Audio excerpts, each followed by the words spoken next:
So that every summer we meet for a trip.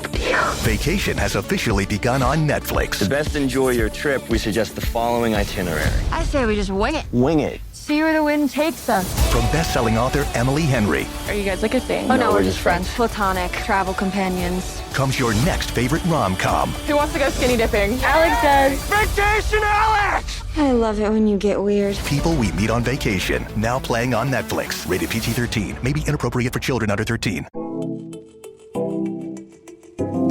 I'm Aislyn Greene, bringing Unpacked to you live from Washington, D.C.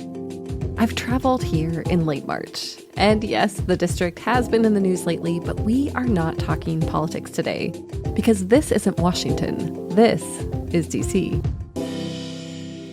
I didn't really realize that people distinguish Washington from D.C.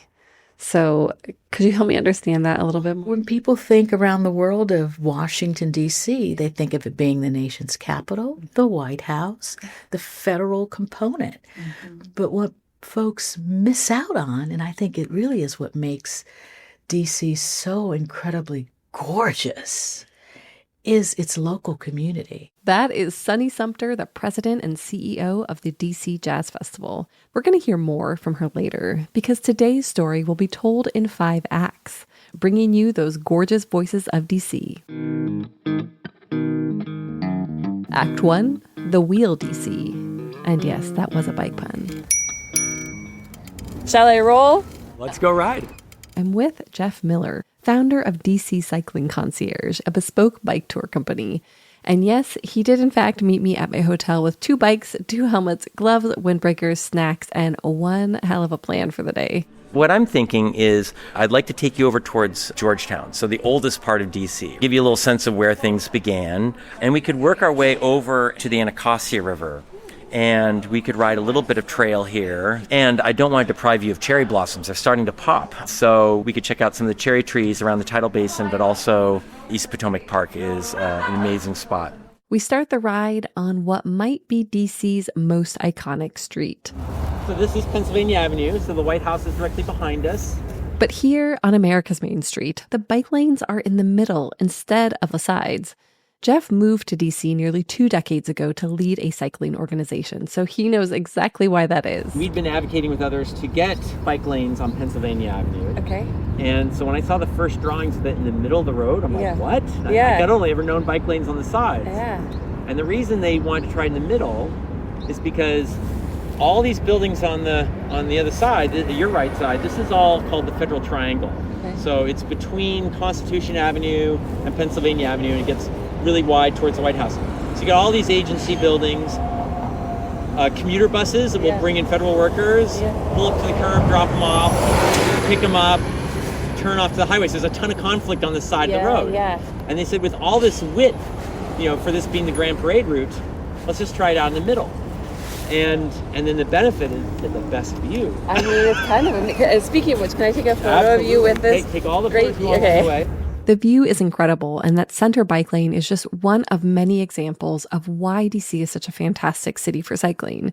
I take a photo of Jeff with a Capitol in the background. But the real beauty of cycling with Jeff is that his tours take you beneath the surface of this dynamic, complex place.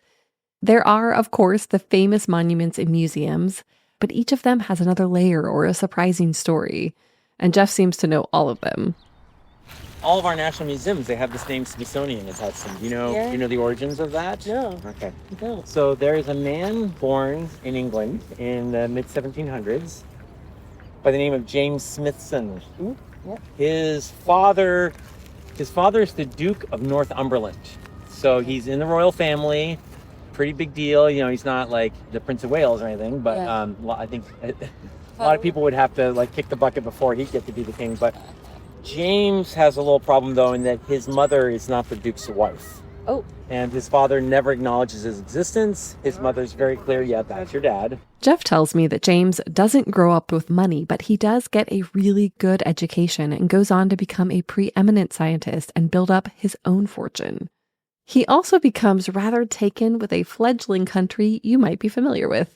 He reads everything the founding fathers write. He literally not only is reading the Declaration of the Constitution, he's reading the Federalist Papers, the Hamilton Reading and the John little Jay. Apple things that we all sign our life to. Exactly. Yeah. Exactly. So I think he's pretty impressed with, what this new upstart of a country is doing. James never marries, and he's survived by one pretty unhealthy nephew. So in his will, he leaves a rather odd provision. His will has a most elaborate plan B, which is, should my nephew not be able to receive my gift, I want everything to go to the United States of America to create a Smithsonian institution for the increase and diffusion of knowledge. So he even gives them their mission statement. And he details it further. So lo and behold, he dies 1820s. His nephew dies just a few years later. Wow. And so in 1832, the United States receives a gift of over $500,000 worth of gold. Okay. And this mission to create a Smithsonian institution. Jeff tells me that most people don't know this about the Smithsonian, but he once had a very special guest who knew more than most of us do. So I get this call of this guy with this really deep Long Island accent, which I'll try and butcher, but Jimmy is his name. He goes, "So Jeff, you're going to be riding with the one and only Steven Tyler." And I'm like, oh my gosh, really? "Oh, cool." And, but it was funny because he was like he's like his concert announcer too, apparently. Steven actually lived in DC for a few years, so he knows his way around the city. And apparently he knows enough to make a really bad joke that I kind of loved. Steven pulls up next to me and he calls it by its proper name. He goes, "Hey Jeff, isn't that the Smithsonian Institution building?" I'm like, "Oh, yes." I'm like, no one's ever gotten it right. I was like, "Do you know where the Smithsonian gets its name from?" Yeah. And he's like, "Yeah." And I'm like, crap, he already knows that backstory? Like this, like I'm What- out what- of what am job I here. What am I here? gonna tell this guy, Yeah. right? Like I'll be like, "Look at this great view."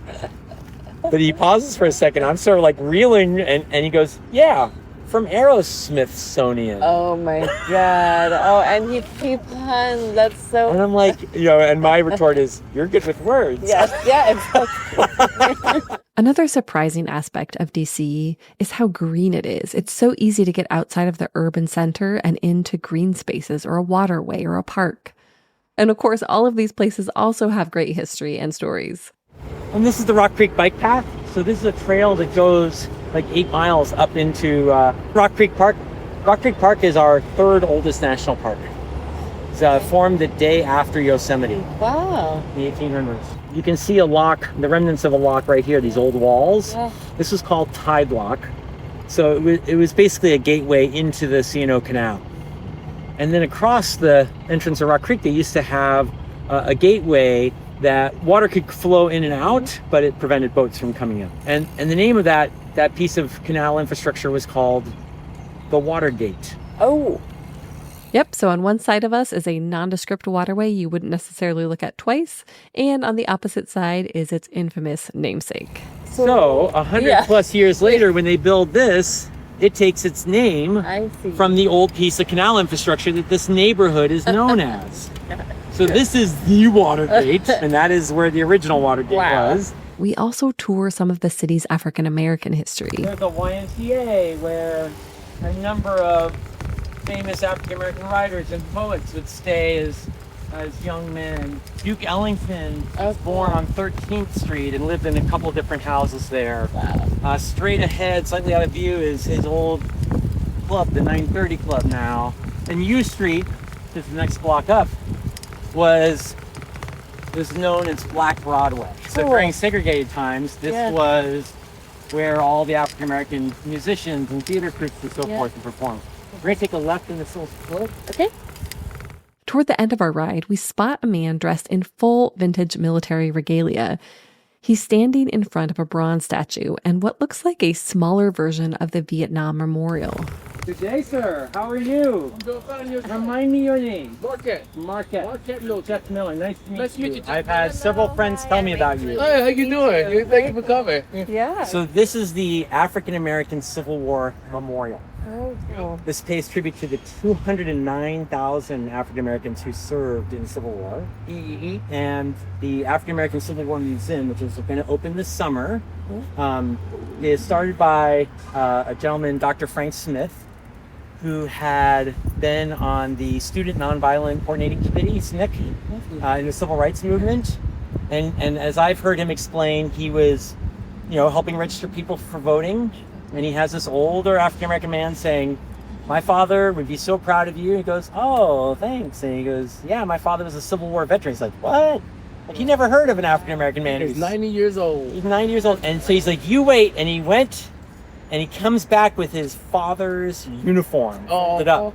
It's still in good condition. Still? Yep, with his granddaddy rifle and everything. Yep, rifle. So that opened up a whole new door for Dr. Smith. That's right. We're going to hear more from Marquette in a later act, but for now, I am starving. After about 6 hours of cycling, Jeff and I finally part ways. Thankfully, I know just where to go. Hi, how are you? Good. I'm Aislyn Greene. I'm here for kind of an interview. Sounds good. We have your table all set. Act 2, Shoot for the Moon, Rabbit. I'm here at Moon Rabbit, a fine dining Vietnamese restaurant that's a cult favorite among locals. And the menu is fascinating, starting with the cocktails. I order a pho doc beet, which is like the martini version of a savory bowl of pho. We have your pho doc beet, which is a pho-infused martini. And then I have a little surprise. I'm gonna spray a little bit of cilantro mist. As I sip my delicious pho martini, the chef of Moon Rabbit pulls out a chair and joins me for a minute. My name is Kevin Tien. I'm the executive chef and owner of Moon Rabbit in Washington, D.C. Kevin's first iteration of Moon Rabbit opened in 2020. It was part of a hotel in D.C.'s new wharf development, but then it closed in 2023, much to the sadness of many locals. So I asked Kevin why he picked this spot in Penn Quarter for his reboot of Moon Rabbit. I really love this space for a couple of reasons. One, because we're actually a part of Chinatown, so I thought it'd be really great to be back in the AAPI community. Number two is my first job in D.C. Was actually right here for Jose Andres at Oyamel. And then finally this space I really love because with a lot of the bookshelf built-ins and a lot of the homier touches, I really wanted to make it feel like the guests were dining in my home as opposed to a commercial building. It does feel really homey. Would you mind just describing a few of the design details we're seeing? Yeah. So a lot of the bones were still here in the restaurant when we moved in, but all of the design aspects are actually done by me and the team. Everything you see on the bookshelves, from figurines to Taylor Swift to Pokemon to cookbooks, those are all personal effects of mine that I've collected over the years. I love it. It does feel very comfortable to be here. So I feel like we should talk about the food next. Will you tell me about this menu? How is it different from the first Moon Rabbit? And what do you see as its primary influences? When we were located down at the wharf, we definitely had a lot more tourists that would visit, obviously because we were part of a hotel. So we kept that in mind and kind of kept a lot of our menu more familiar. Our menu tended to be very Vietnamese, Cajun inspired. Now that we're here in the Penn Quarter, we're a little bit more adventurous with our menu, I would say. We're really exploring the regionalities of Vietnam from north to south and really, just not being afraid of putting certain things in our menu, such as pork blood. And how would you describe, because you have so many restaurants at this time, how would you describe DC's culinary scene? At this moment, I think I can't really use the word blossoming because I think over the past 5 years pre-COVID, it's been blossoming a lot. But I think we're really in our stride. It's, when I moved to DC, I think a lot of times you have the impression that it's a meat and potatoes town. But I think it's not. One of the most amazing things for me was seeing how diverse the city is and how many different cultures are here. And I think that's what our dining scene really reflects right now. We talk about America being a melting pot, and I think our culinary scene is this huge melting pot, from Ethiopian to Korean to Peruvian to Vietnamese and Chinese, and you get a lot of these restaurants from different backgrounds in fine dining, casual, and mom and pop. I think DC is just a really big city of opportunity. I think as the food scene grows in DC, I'm very lucky to be able to grow my food with it. Kevin sends out Wagyu stuffed leaves and fried quail with duck sausage, plus his famous turmeric buns, which are these light, fluffy rolls served with a roasted tomato butter that my server tells me the staff competes to take home if there's any left at the end of the night. I end with a dessert made with one of the world's most divisive fruits. This is going to be our durian and white chocolate mousse with a little dill oil, surrounded with a white chocolate street and passion fruit granita. So obviously the durian is in some ways stigmatized. It's in a super accessible way in. It's like light, sweet, and mastic. Let's enjoy. Okay, well, thanks. So I'm standing outside this gorgeous building. It looks like an impressionist painting done up in the colors of like Cuba and the Caribbean. Gorgeous. Act 3. A walk on the wild side.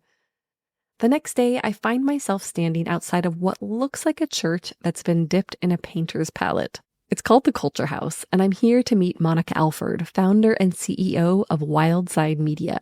We are a 1-year-old, so very new, media outlet and events curation and programming business in the DC area, women-owned, queer-owned. Wildside is all about celebrating and uplifting the creative community in DC. And Monica totally looks the part. She's got this perfectly coiffed blue hair, blue and green striped eyeshadow, and amazing jewelry. I see a skull ring and what look like woodcut earrings in the shape of tigers. And there's activity all around us. People are setting up for a private party. There's a man hanging art for an upcoming show called Black Cowboy, American Muscle by Brandon Hill. So Monica and I head upstairs to a huge room with a stage, everything again doused in a riot of paint. We hop onto the stage, cross our legs, and settle in for a chat. Can you tell me a little bit more about your relationship with DC? You grew up here? I grew up in Falls Church, Virginia, in a little like artist hippie enclave called Lake Barcroft. Now it's very bougie and unaffordable. But back in the day, my grandparents were actually one of the first couples to move into the neighborhood. And one of my first journalism gigs was writing for the Lake Barcroft newsletter in middle school and high school. But I would be sitting in these artists' homes that were, part of the color school, and they hung out with Warhol, and they had the most amazing stories. And I'm 16 or 15 writing, what was that like? So I feel like a lot of my love for the arts, came from those experiences, knowing that I was just sitting on gold with these talented artists. Monica went to school in Boston and always thought she'd wind up in San Francisco or New York, but DC called her back. I started really believing and devoting my career to highlighting, DC as a creative hub, because so many people don't see this side of it. And that's sort of why I stayed. That's amazing. And I'm curious to know how it's evolved. Do you feel like you tapped into it, or it's also grown in recent years? I think it's ebbs and flows. It's really interesting. If you talk to an artist, whether they're from here or this is just their home base, they say, DC feels like home base, but it feels really small sometimes, so we go elsewhere for inspiration or to clear our heads or to get national or international notice, but they still feel like a pull back to this area. And one of the recurring statements I feel like a lot of artists make, or anybody who's in the creative community, everyone's so bummed when they go to another town. Not everybody knows DC or understands what we have to offer, and that feels frustrating to people who are bought into, they drank the Kool-Aid. So I think what hasn't changed is that people still don't understand what DC has to offer. But on the flip, we are a really diverse area. Again, going back to the DMV, it's important to mention, in Northern Virginia, Montgomery County, we have one of the biggest cultural melting pots. I grew up in Falls Church, where everyone around me, Afghan, Ethiopian, Central American, South American. We have Eden Center a mile from where I grew up, which is an epicenter of all the really, really authentic Vietnamese food, and the whole Vietnamese community goes there. It's cult-like status. I think DC proper, we don't have boroughs, it's not like we have, Little Italy, or we kind of have a Chinatown, because we're a transient town, and so many people who work in DC proper might be here 3 to 5 years, 5 to 7 years. But the point being, we really are such a cultural melting pot, and I think that if you come and spend 2 days or 3 days in DC, you're not going to see that, though, because you might not know to go to those places. So. Well, that was one of the things that kind of caught my eye when I was reading about what you were doing, was this idea of more celebratory journalism. So how would you recommend that travelers engage with this side of DC, maybe starting with, Brandon and the space as an example? So Culture House it was first called Blind Wino when it was repurposed, and it's literally an old church. We're sitting on the upper level of it right now on the stage, where I've interviewed Mayor Bowser. On the outside, it's a very psychedelic, painted murals of the outside of this church. And then usually whatever artist is installing, like Brandon Hill, who's a dear friend, collaborator, and probably I'd put him in the top, 10 most well-known artist in DC, mostly known for his murals. So in the parking lot outside, he did a kind of like a mural scape along the edge there. And so oftentimes the artists here will have something outside to kind of draw the eye to that. The way it's always worked is it's used as an event space. They're setting up for a private event downstairs. Upstairs can be for us to, sit cross-legged and have an interview or interview the mayor for a cover shoot. And then the lower level is usually used for an immersive exhibit. And I think this space is actually slept on a little bit. And I think that usually how I know when there's a solo show or an emerging artist or established artist show, it's through word of mouth. Brandon put it all over social. I got the press release. I knew it because he's my friend. It makes me wonder, how would you characterize or define DC's art scene? I would say thriving, vibrant, emerging, eclectic. And what one thing you should look up, and I just kind of discovered this last week. I'm trying to think about what I'm going to do with it. So in Prince George's County, which we call PG County. It's in Maryland, but it's right over the DC border, like northeast DC. Okay. And there's parts of it that are, not a place you'd want to be, maybe at 3 a.m. on a certain street corner. But then there's also a thriving arts community between Mount Rainier is the neighborhood, and then Hyattsville is the town. And I think they're only like a mile or two from each other. And there's something like 250 artists that are at least we're talking 35 and up all the way through 70s, 80s that have been, shown, some just locally, but mostly nationally and internationally too, that have working studios between Mount Rainier and Hyattsville. And there's 4 or 5 of these kind of ecosystems where they are. And the one I was at had the biggest number of those 250, had 70 artists in the space. And apparently the guy who owns it is Jeff Bezos is a client. And he started it up maybe 2 years ago, and it's got active train tracks behind it. Okay. So the artists I met said they're calling it Artists on the Tracks informally. Okay. But I went to just... Anyone can go? Well, so they're doing an open house on May 10th. Okay. I think that people can try to schedule something with an individual artist to do an open studio or come visit. And then the outdoor spaces, muralists are starting to go, big name muralists, Kelly Towles is one of those Brandon Hill level folks, and his stuff's all over the city. They've been trying to do more block parties. They're going to do a fashion show, some just fun outdoor things as the weather's nice. But the open house will be the first time they're inviting everyone who has studio space to have people in if they want to. The artist that I went to go see is named Mark Kellner, and he did a solo show here in 2017 or 18, and it was kind of Warhol meets communist propaganda. He had a bunker, a bomb shelter, and his parents are Russian, but he grew up in the area. So it's a lot of juxtapositions between, strip mall America and iconic DMV, DC area things, and also Russian heritage and culture and communist propaganda. Yeah, all the things. Yeah. So it restores old signs like Otis Redding, James Brown, the ones that look like the OG go-go ones that are all layered. And then he takes me to this woman, Valerie, and her stuff looks like it should be in the Hirshhorn. It's these massive, I don't even, if it's plaster or stone, but then it's got tiny mosaics inside of it. Oh, yeah, and she's this teeny little thing in overalls, and she's got all of her cool gear out, and they were would you come and do a whole series on camera of interviewing people in their studios? Nobody knows that we're here. Yes, and we do things out in DC, but this is where we can afford space, and this is this little artist enclave, and we want people to know and come engage with us here. And the accolades these folks have are insane. But so DC surprises people.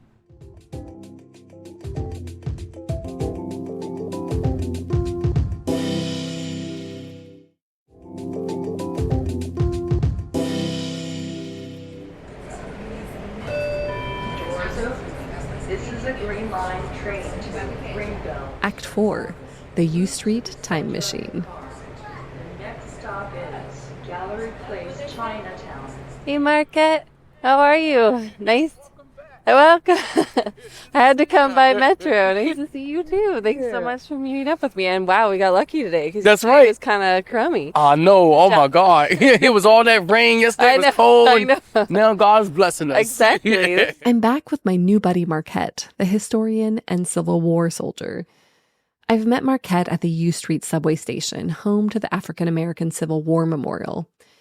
There's a bronze statue of soldiers in front of 3 low granite walls covered with stainless steel plaques that list the names of all 209,000 black soldiers who served in the Civil War.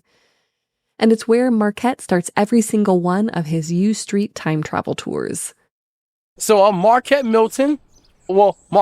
Awa Milton from Washington, D.C., and I'm the head historical interpreter at the African American Civil War Museum and also a tour guide of the whole U Street corridor community. Marquette is taking me on a somewhat abbreviated and more casual version of his walking tour. And he's outfitted in what he wears for every one of those tours. And then before we start, will you tell me about the uniform that you're wearing? Because it's pretty unique. Yes. So you can recognize you a mile away. It's blue. Yeah. I'm dressed up to represent United States Colored Troops. The regiment I represent is the 1st United States Colored Volunteers, which was organized on Capitol Hill, but they had to train at Mason's Island because it was unsafe for African Americans to train in the city.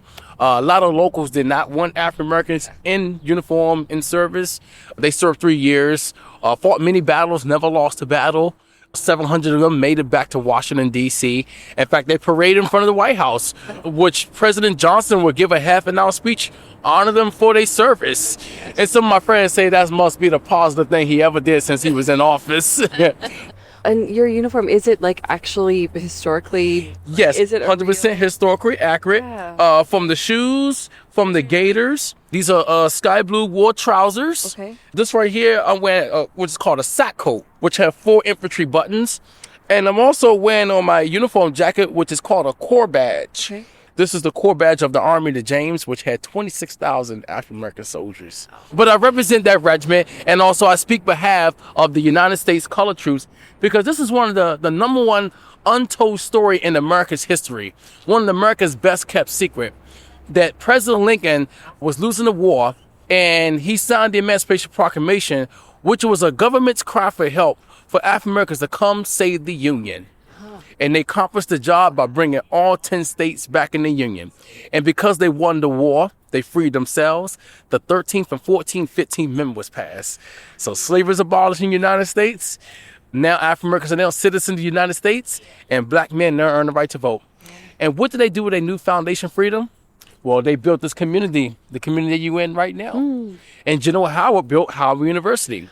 One of the veterans as a captain, his name is Captain PBS Pinchback. After Reconstruction, he lives right in this neighborhood and made sure this was a middle class for African Americans. Okay.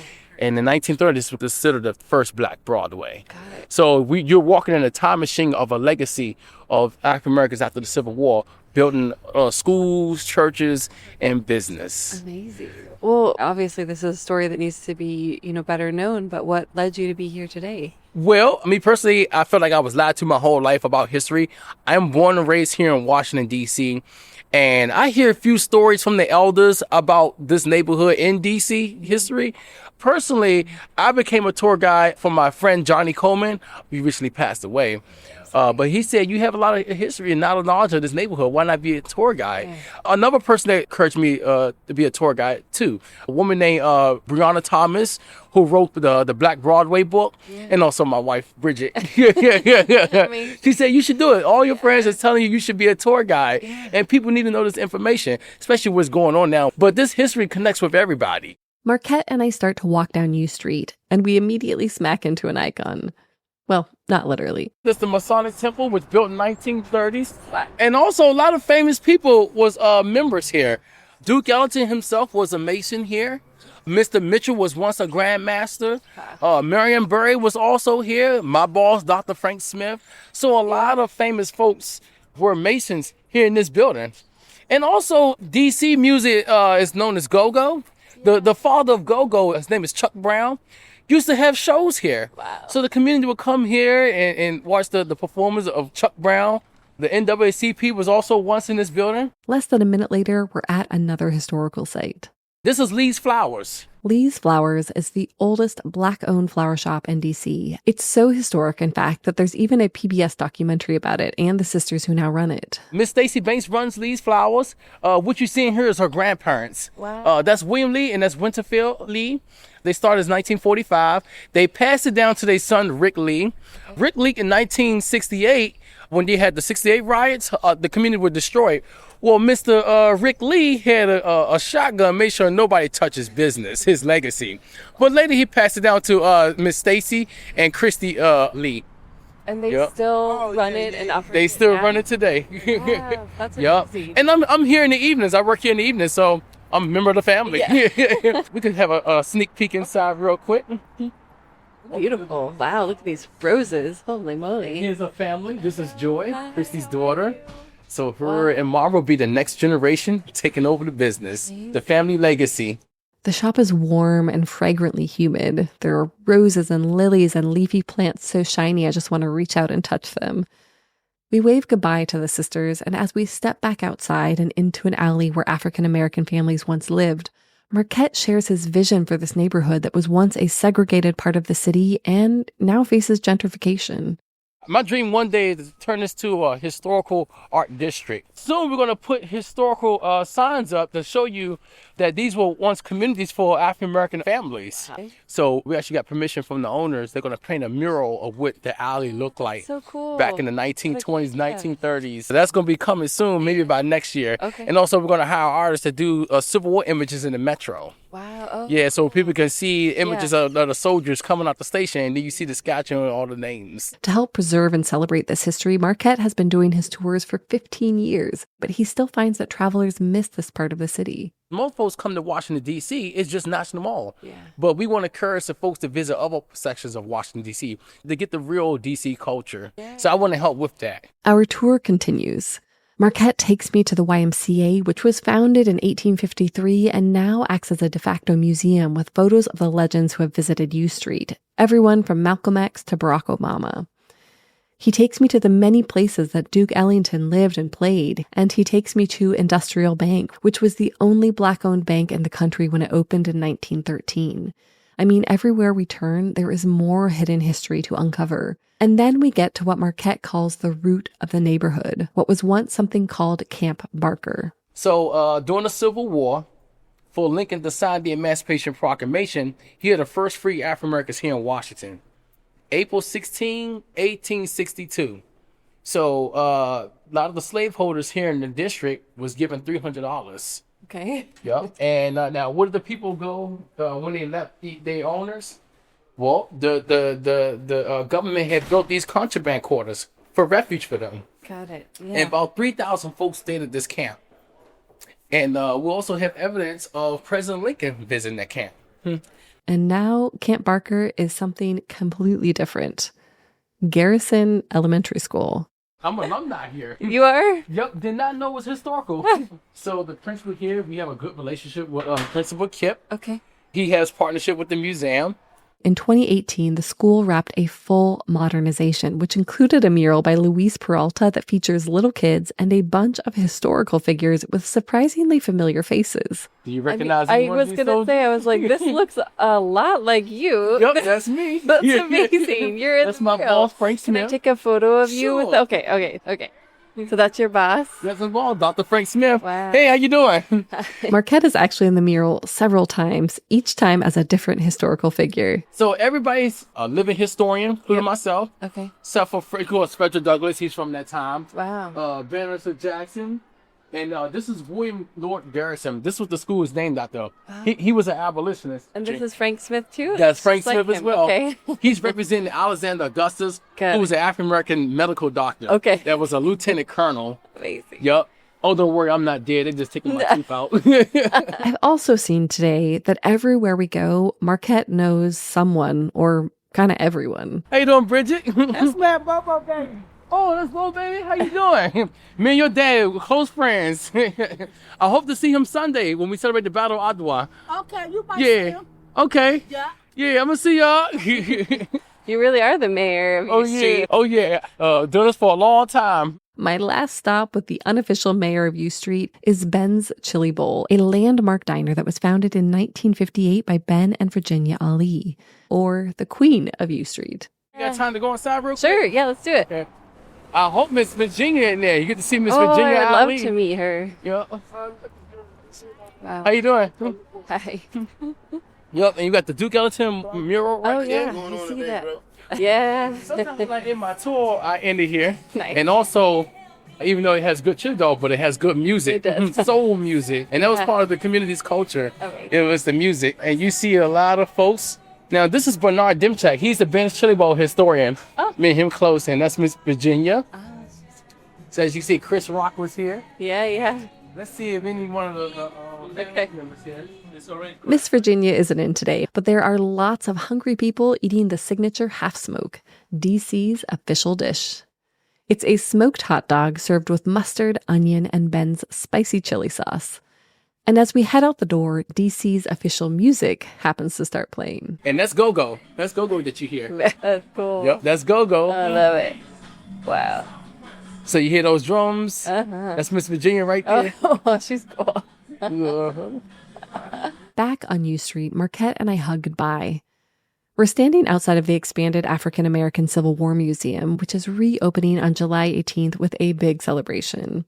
So I ask Marquette, how did you come up with U Street Time Travel as the name of your business? Because when you walk with me, you're traveling back in time from the Civil War up to 1968. And the whole world need to hear this story of this community. I love it. And a little bit we're traveling into the future too, right? That's right. We're traveling to the future because the past is the future and the future is the past, and they all connect.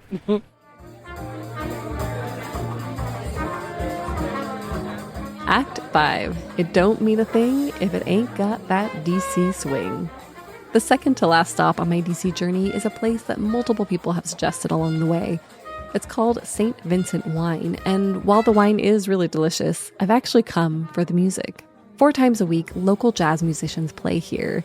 And on this Monday evening, it's none other than local legend Joe Brotherton.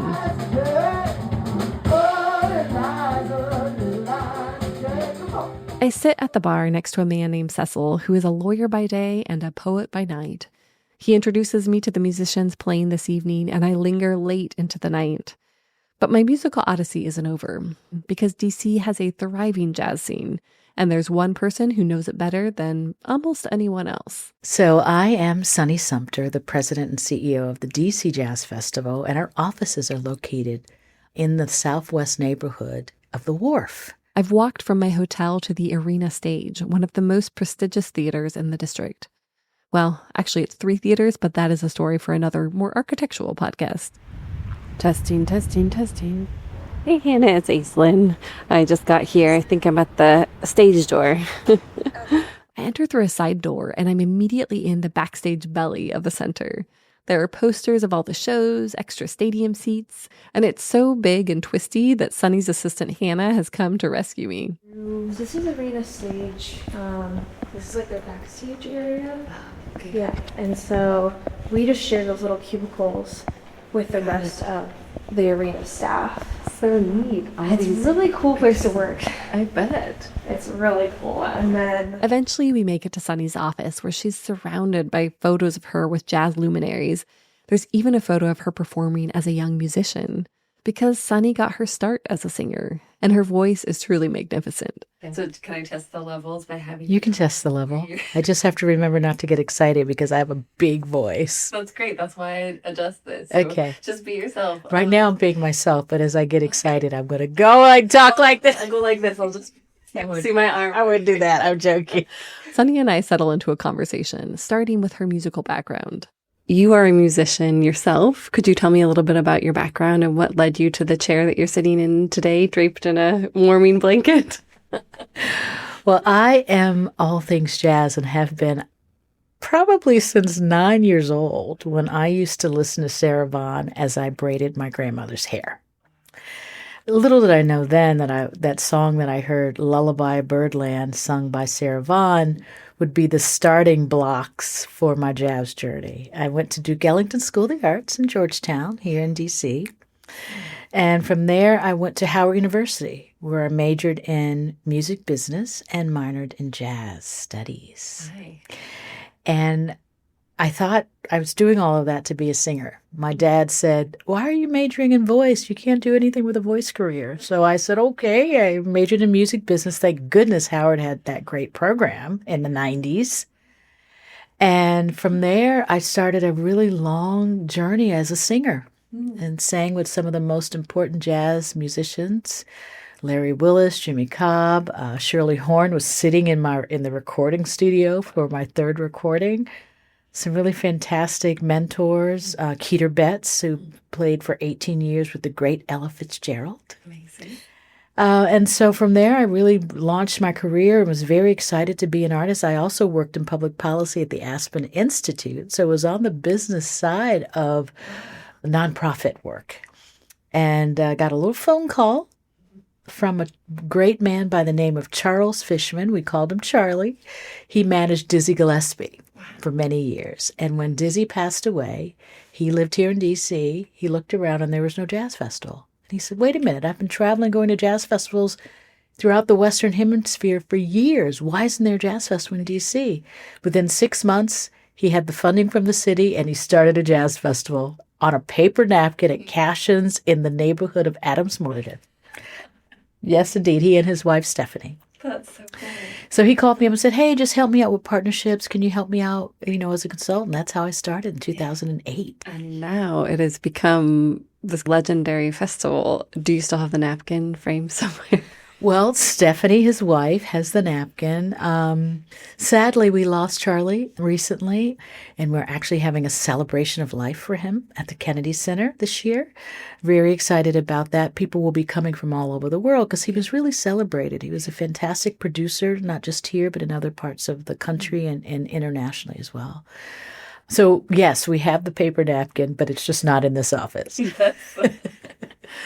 Well, how would you describe DC's music scene? I know there's a lot of jazz history here, which I think is a little bit underrated, or people don't seem to know that in the way that they know other iconic jazz cities. And it's so funny because if you tell it to us that live and breathe jazz in DC all the time, we think that this is this major jazz hub and people are coming from everywhere and we've got all this great, exciting jazz just popping off. And then when we talk to other people, they said, wait, I thought jazz was dying. What do you mean? But the truth is that we are one of the most important drivers of jazz internationally. Jazz is really a global brand now. And I do believe that it's largely because of great cities like DC that has such a great thriving jazz, with Blues Alley being here, with the Smithsonian, and even in the suburbs like the Strathmore in Montgomery County and Wolf Trap that does great jazz programming, that DC has become known as this fantastic jazz epicenter. And Jazz Fest is turning 21 soon, our organization, and we'd like to think that we played a leading role in that. And what kinds of things this year might a traveler or a local experience? Well, first of all, we're 5 days. We're doing a big downtown celebration. So in front of the National Portrait Gallery art steps. That's important on F Street. We're also doing the Hamilton Live, which is just steps from the White House, the great Hamilton. And our Jazz DC All-Stars, which is our orchestra, is performing. And last year they blew the roof off. So we're expecting an exciting day. And oh my gosh, ticket sales are already through the roof. It's insane. So how do you kind of continue to tap into and, I don't know, just stay connected with that local talent? Like, what does your week look like? I actually went to Larry Applebaum, who is a celebrated music archivist from the Library of Congress, who also had a radio program called Sounds of Surprise every Sunday on WPFW, the jazz radio station here, passed away recently. So there was a celebration for him at Westminster Church, which happens to be around the corner at 4th and I, Southwest. And they had Paul Carr, Alan Johnson, Nasser Abadeh, and Herman Burney playing the music. And they all have their own individual bands, but they came together for this. And I thought see all of our stars in one place for this celebration for Larry Applebaum. But I go out quite a bit. I like to go and hear music because we have so much great talent here. Yeah. Oh my goodness. Some of them will be featured like Aquia Ulrich, Lyle Link, Tony Martucci is coming. There's so many great local talent that we don't have enough. Like Christy Dashiell, which is a Grammy-nominated artist this year in 2025, graduate of Howard University, has an incredible singing voice, is one of our artists this year. So I think what makes DC unique as a festival is showing off DC, right? So people get to come to museums, and the museums are still free. Smithsonian is still free. But also they get to we have award-winning restaurants in all the neighborhoods where we're having great music. So someone coming to the city outside of Jazz Fest, where would you send them for jazz? Well, Blues Alley is DC's premier jazz club. It's in Georgetown. It's a lovely, intimate room where you can be right up on jazz artists. So people love that. People come from around the world. In fact, a friend of mine was in town just this weekend from Japan, Atsuko, who manages the great Makoto Ozone, who's a fantastic Japanese pianist. Okay. And she was just here, and she went to Blues Alley. She knew about it. She's like, I got to go to Blues Alley with me. So it has a great reputation. Yeah. I also like to go to Westminster Church because it has a Friday concert series. Every Friday, you can hear some of DC's finest local and Baltimore talent that comes in for that. Okay. So that's a good place. I would always say, the Smithsonian and the Kennedy Center program fantastic jazz throughout the year. Okay. So I like to tune into them too. And I don't mind going over into Virginia to do the Wolf Trap or some of the other clubs. But I tell you, there's some local spots here too that at JoJo's restaurant. Just you can hear some great jazz there too. Amazing. Well, I feel like everyone must ask you this, especially because you have such a wonderful speaking voice, but do you still sing? I went on a tour travel mission with Destination DC with the Cherry Blossoms Festival and with the DC Jazz Festival, and I performed at the Sumida Jazz Festival in Tokyo. Oh my gosh. A few months ago. Amazing. So if you had asked me this question a few months ago, I may have had a different answer. But since I did have that performance and it went well, ended up having 2 shows, that I won't say that I'm retired, which is what I may have told you before. What I will say is that I like performing under the right conditions.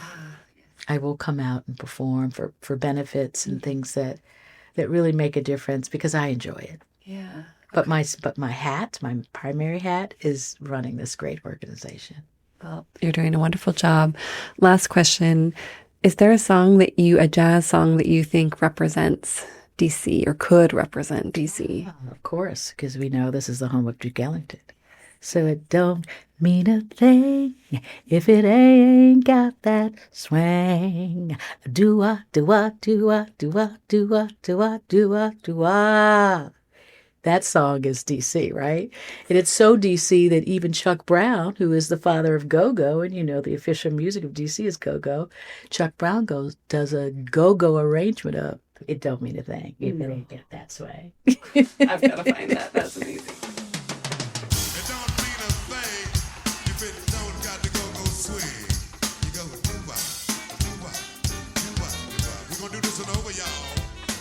Since I left DC, I've listened to that Chuck Brown version of Don't Mean a Thing so many times it's become like my personal anthem.